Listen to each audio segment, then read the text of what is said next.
दोस्तों नमस्कार, आदाब। मैं शब्बीर मोमिन, आप देख रहे हैं न्यूज़ दर्पण। दोस्तों सबसे पहले बात करते हैं कि हम भारत में हैं।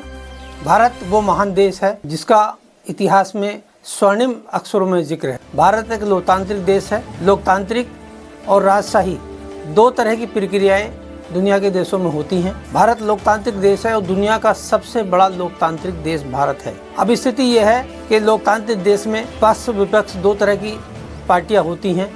पक्ष जो सत्ताधारी दल होता है, विपक्ष जो दूसरे नंबर का दल होता है और किन्हीं कारणों से कम वोट हासिल होने की वजह से वो सत्ता पर नहीं बैठ पाता, लेकिन वो भी पार्लियामेंट में, हाउस में सामने की टक्कर पर बैठता है, सामने बैठता है और सरकार गलत नीतियों को, सरकार की उन व्यवस्थाओं को जिन पर सरकार काम नहीं करना चाहती, जिन पर सरकार जोर नहीं देना चाहती, जिन्हें सरकार ठंडे बस्ते में डाल देती है, विपक्ष उन्हें उठाता रहता है। विपक्ष ऐसी आवाज़ उठाता है जो दबी कुचली आवाज़ें होती हैं। संसद की कार्रवाई चालू होने के बाद विपक्ष ने भी सवाल उठाने शुरू कर दिए हैं। पेपर लीक होने का जिन फिर से बोतल से बाहर आ गया है और राहुल गांधी ने इसकी नब्ज को पकड़ लिया है। 24 लाख से ज़्यादा छात्रों ने नीट का एग्ज़ाम दिया था और उसका पेपर लीक होने से उन छात्रों का भविष्य अधर में लटक गया है। हालांकि उस पर अब सरकार ने कमेटी गठित कर दी है और गिरफ्तारी भी कुछ की हो चुकी है। कुछ लोगों को हिरासत में ले लिया है और उस पर एक कानून भी बन गया है। हालांकि ये व्यवस्था अगर पहले लागू हो जाए तो इतने बच्चों का भविष्य जो खराब हुआ है, जिनके जीवन खराब हुआ है, जिनके कई साल बर्बाद हुए हैं, वो ना हो पाते। नीट के मुद्दे को लेकर लोकसभा में बोलते हुए राहुल गांधी का फिर से माइक बंद कर दिया गया। हालांकि 2023 में लगातार ऐसा होता रहा है जिसकी आवाज़ सांसद की स्पीकर को नहीं सुननी, सरकार को नहीं सुननी, उसका माइक बंद कर दिया जाता था। वही प्रक्रिया अब फिर से चालू हो गई है। लोकसभा में राहुल गांधी का माइक बंद कर दिया गया। राज्यसभा में मल्लिकार्जुन खड़गे बोल रहे थे अपनी बात, नीट के मुद्दे पर अपनी बात रख रहे थे देश के सामने, उनका भी माइक बंद कर दिया गया। क्या ये एक चलन चल चुका है फिर से माइक बंद करने का? माइक अगर विपक्ष का बंद कर दिया जाएगा, कैसे लोग अपने मुद्दों को देश तक पहुंचा पाएंगे? जो जनप्रतिनिधि क्षेत्रों से चुनकर गए हैं, जिन क्षेत्रों की बातें हाउस में रखी जाती हैं, जिनके विकास की बातें हाउस में होती हैं, वो कैसे जनता तक पहुंच पाएंगी और कैसे उनका विकास होगा? भारतीय जनता पार्टी के सांसदों की तरफ से बाकायदा लिखित में राष्ट्रपति मुर्मू जी को एक शिकायत पत्र दिया गया है। ओवैसी के खिलाफ कार्रवाई करने के लिए अनुच्छेद 102 के तहत मांग की जा रही है कि ओवैसी की सदस्यता को खत्म किया जाए।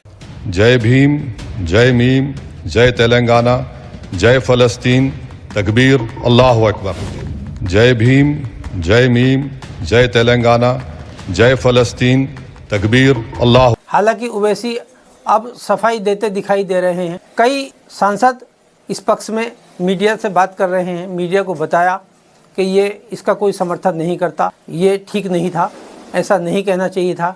हालांकि संसद की ओथ लेते हुए, शपथ लेते हुए ओवैसी को ऐसा नहीं कहना चाहिए था।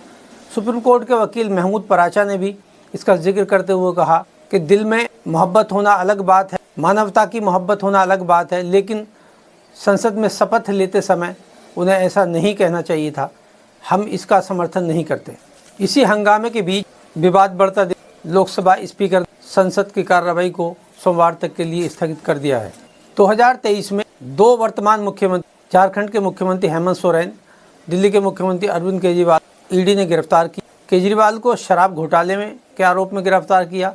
झारखंड के मुख्यमंत्री को भी एक घोटाले में गिरफ्तार किया गया और दोनों को जेल में डाल दिया गया। दोनों की जमानत अर्जी कई बार लगाई गई, लेकिन जमानत नहीं मिली। इसके साथ ही साथ हेमंत सोरेन कल जेल से रिहा कर दिया गया है, उन्हें जमानत मिल गई है।